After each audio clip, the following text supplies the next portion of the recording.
بسم اللہ الرحمن الرحیم۔ ایک اہم عمل کی فضیلت، جنت میں جانے کی دعا۔ رسول اللہ صلی اللہ علیہ وسلم نے فرمایا، جس نے رضیت باللہ ربا وبالاسلام دینا وبمحمد رسولا پڑھا، جنت اس کے لیے واجب ہو گئی۔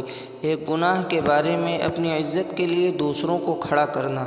رسول اللہ صلی اللہ علیہ وسلم نے فرمایا، جو شخص اس بات کو چاہے کہ لوگ اس کی عزت کے لیے کھڑے ہوں تو اسے اپنا ٹھکانہ جہنم میں بنا لینا چاہیے۔ دنیا کے بارے میں، دنیا کی محبت ہلاک کرنے والی ہے۔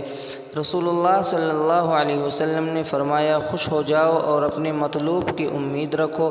اللہ کی قسم، مجھے تمہارے محتاج ہونے کا اندیشہ نہیں، مجھے تو اس بات کا اندیشہ ہے کہیں تم پر دنیا کھول نہ دی جائے جس طرح تم سے پہلی قوموں پر کھولی گئی تھی، پس تم اس میں اس طرح رغبت ظاہر کرنے لگو جس طرح ان لوگوں نے کی، پھر وہ دنیا تمہیں اس طرح ہلاک کر دے گی جس طرح ان لوگوں کو کیا تھا۔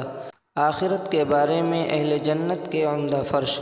قرآن میں اللہ تعالیٰ فرماتا ہے، اہل جنت سبز رنگ کے نقش و نگار والے فرشوں اور عمدہ قالینوں پر تکیہ لگائے بیٹھے ہوں گے۔ طب نبوی سے علاج لہسن کے فوائد۔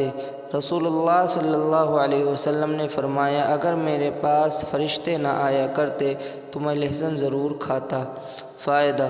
آپ صلی اللہ علیہ وسلم کے فرمان سے صاف ظاہر ہے، لہسن اپنے اندر بہت سے فوائد رکھتا ہے، چنانچہ اطباء کہتے ہیں کہ اس کے کھانے سے سینے کا درد جاتا رہتا ہے، یہ کھانا ہضم کرتا ہے اور پیاس کم کرتا ہے۔